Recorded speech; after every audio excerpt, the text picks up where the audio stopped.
Thank y'all. Yeah, come in here. So what a great place, and how fortunate we are to have a place like this in the city. I was in Washington. I was browsing a bookstore. I kind of hang out in bookstores, and I picked up Rising Tide, and I started reading it, and I said, "Who is this guy? What the hell is this like the, you know?" And so, make a long story short, I got in touch with John, and then also came to find out when I started saying it's John Barrett, and they said, "Well, you know, he actually wrote the best book about Washington." The book surrounding the Jim Wright thing, the book he wrote about that, is considered one of the best books ever written about Washington. Then he wrote, which is my opinion, by far, not the best book about Louisiana history, maybe the best book about Southern history. And then, you know, the influenza, I come to find out, I don't know how many of you knew this, but John was an assistant coach at Tulane when they beat LSU in 1973 for the first time in 25 years. And so here's this guy with this real passion for history, and this real passion for football, and then this real passion for New Orleans and the Louisiana coast, and I'm going to God, I've just like, you know, met myself here almost. I mean, how could any sort of dovetail into some, except for the LSU part, right? Somebody said LSU couldn't get out of New Orleans after the game because someone draw a 50-yard line marker around the city, and it was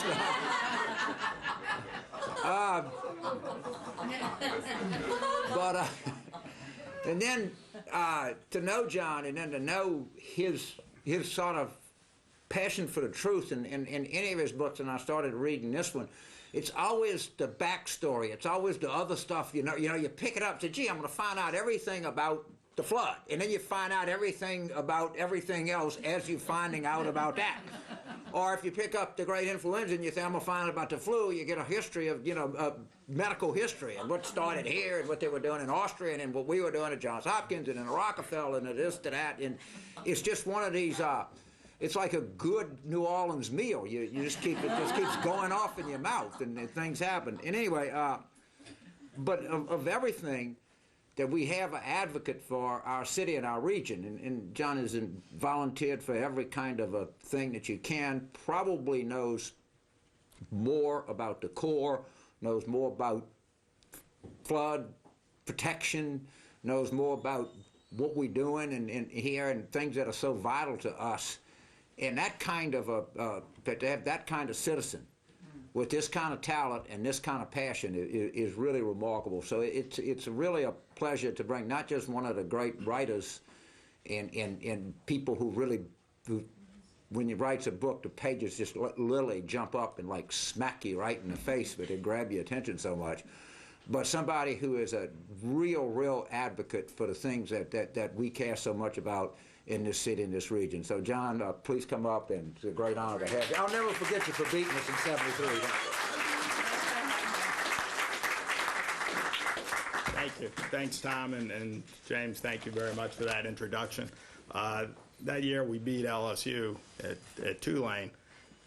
LSU only lost one other game. That was to #1 Alabama. Anyway, I didn't. Now we're talking about this, finally. I didn't start out to write this book.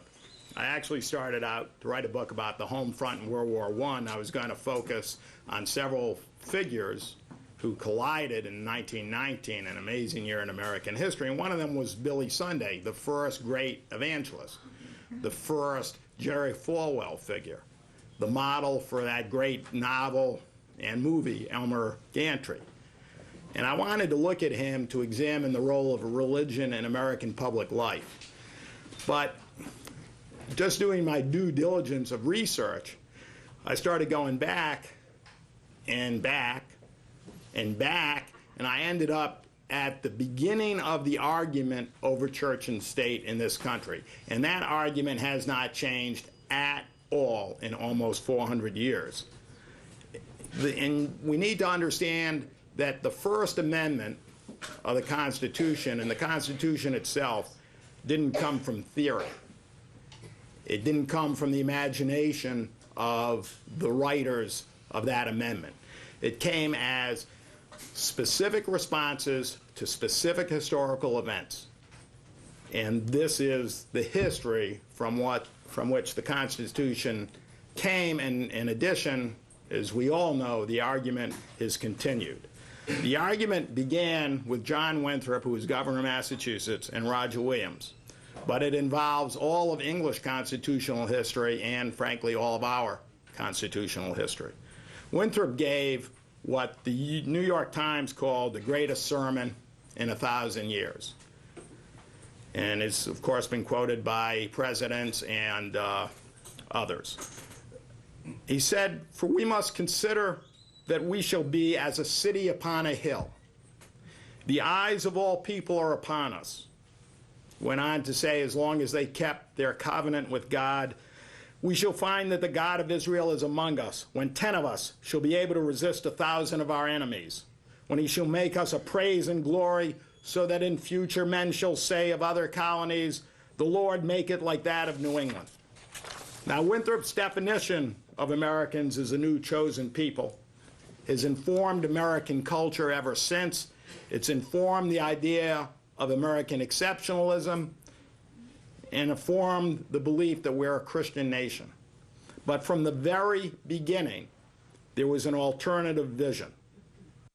Roger Williams was a minister with such a tremendous reputation that when he arrived in America a few months after Winthrop founded Boston, he was immediately offered the ministry of the Boston church, which he declined because he thought the church was not pure enough for him. And he certainly believed in honoring the covenant with God, but he had another vision of the city on a hill, freedom. Now, the Massachusetts authorities and Williams would have it out over their great dispute, but they would not settle it. For the dispute defined for the first time two fault lines that have run through 400 years of American history. Fault lines which remain central to defining the essential nature of the present-day United States of America. The first was obvious, the proper relation between what man has made of God, the church, and the state. The second was subtle, the proper relation between a free individual and the state, the shape of liberty, the form American individualism would take. A little hot up here, excuse me. So, to my surprise, the book became about much more than religion in American public life or the separation of church and state. Became about the development of the modern idea of individualism and of freedom itself. This is not a biography. If you want to learn about how Williams raised his kids or how he farmed, you will be disappointed. I don't care. It is, and in fact, at other book talks already, I've been asked questions about Williams, about toll bridges and that. I don't know. I don't care. What I focused on, this is a history of ideas. But those ideas did not come from reading books. They came from living through extraordinary times. The overreach of two kings, rebellion, revolution, the beheading of an archbishop, the beheading of a king, the rise of Cromwell. It's a story of power. It starts out in Shakespearean times, and it's a story that could have been written by Shakespeare. It starts with King James.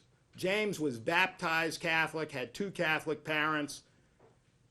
His father was assassinated. His mother, Mary, Queen of Scots, executed, was forced to abdicate the crown to him when he was 13 months old. He became King of Scotland at age 13 months. All his life, he had this sense that if he could, just like an infant, want to grab something, he could take it. It was his. Nobody ever told him no in his life. Scottish lords took him from his mother and raised him Protestant. At age 37, he became King of England as well as Scotland, and he took to England his political views.